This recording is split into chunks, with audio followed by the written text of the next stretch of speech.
ప్రతి middle class ఫ్యామిలీకి సొంత కార్ కొనాలని కల ఉంటది. కానీ 10,00,000 బడ్జెట్‌లో ఫ్యామిలీ, మైలేజ్, ఫీచర్స్, సేఫ్టీ అన్నీ బ్యాలెన్స్ చేసే బెస్ట్ ఆల్ రౌండర్ కార్స్ ఇవి. స్టార్టింగ్ ప్రైస్‌తో పాటు చూద్దాం ఈరోజు. నంబర్ 5థ్‌లో పొజిషన్‌లో ఉండేది హ్యుండై ఎక్స్టర్ 6.2 లక్షల నుంచి స్టార్ట్ అవుతది. ఫీచర్స్ విషయానికొస్తే standard 6 air bags, electric sunroof, digital instrument cluster, compact size వల్ల సిటీ డ్రైవింగ్‌కి పర్ఫెక్ట్‌గా ఉంటది. నంబర్ 4లో టాటా పంచ్ 6.3 లక్షల నుంచి ప్రైస్ స్టార్ట్ అవుతది. సేఫ్టీ అండ్ ప్రాక్టికాలిటీలో 5 స్టార్ సేఫ్టీ రేటింగ్, ఎస్యూవీ లాంటి ground clearance, strong build quality, Indian రోడ్స్‌కి చాలా సూటబుల్‌గా ఉంటది. నెక్స్ట్ నంబర్ 3కి చూస్తే మారుతి ఫ్రాంక్స్ 7.6 లక్షల నుంచి స్టార్ట్ అవుతది. స్టైల్ అండ్ మైలేజ్ కావాలంటే sporty coupe SUV design, 20+ KMPL mileage, 360 degree camera top వేరియంట్‌లో వస్తది. Maruti reliability and excellent resale value.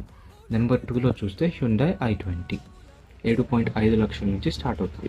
Premium feel కోసం చూస్తే 10.25 inch touch screen, wireless charger, premium interior quality, city and highway రెండిటికి ఎక్సలెంట్‌గా ఉంటది. Number 1 top పొజిషన్‌లో చూస్తే మారుతి బ్రెజా 8.7 లాక్ నుంచి ప్రైస్ స్టార్ట్ అవుతది. కంప్లీట్ ఫ్యామిలీ ప్యాకేజ్ అంటే ఇదే అండి. 6 ఎయిర్ బ్యాగ్స్ అవైలబుల్ ఉన్నాయి. స్మార్ట్ హైబ్రిడ్ టెక్నాలజీతో మైలేజ్ కొంచెం ఎక్కువ వస్తది. స్పేషియస్ ఫ్యామిలీ క్యాబిన్స్ ఉన్నాయి. లో maintenance cost and high resale value. మన మారుతి గురించి తెలిసిందే కదా! అండ్ సర్వీసింగ్ కాస్ట్ కూడా తక్కువ ఉంటది. సేఫ్టీకి అయితే పంచ్, ప్రీమియం ఎక్స్‌పీరియన్స్‌కి ఐ20, స్టైల్ అండ్ మైలేజ్‌కి ఫ్రాంక్స్, కానీ ఓవరాల్ ఫ్యామిలీ ఎస్యూవీగా బ్రెజా కంప్లీట్ ప్యాకేజ్ అని చెప్పవచ్చు. మరి ఈ లిస్ట్‌లో మీ ఫేవరెట్ కార్ ఏది? కామెంట్ చేసి చెప్పండి. Thank you. సబ్స్క్రైబ్ చేసుకోండి ఆటోమొబైల్స్ ఇన్ తెలుగుకి.